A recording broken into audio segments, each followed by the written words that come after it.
That's the Holy Trinity.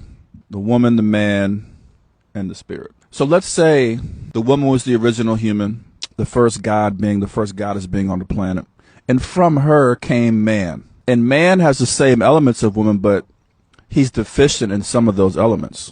So he's essentially a mutated or deficient woman. And you can see that in the, what do they call it, etymology of the word. So woman, W-O-M-A-N, and man, M-A-N, so missing the W-O.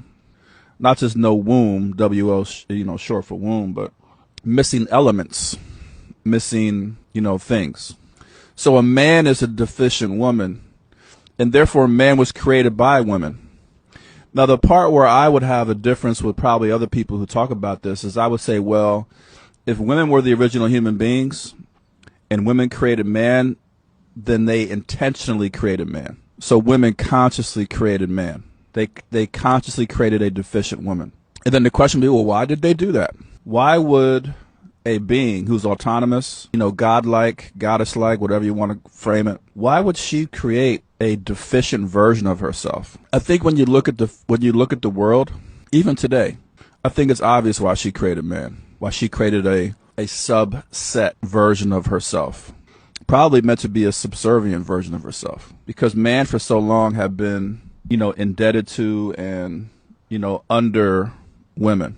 That's why historically most cultures, when you go, way in history, were matrilineal or matriarchal, because the woman was the original human, and therefore she was just kind of in charge of everything naturally. Like, it's like when you give birth to your children, naturally you're just in charge because you were here first.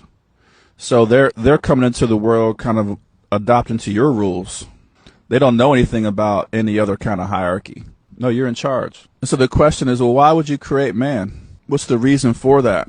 And create man in mass. You didn't create one or two men, and there's millions of women. You created millions of men.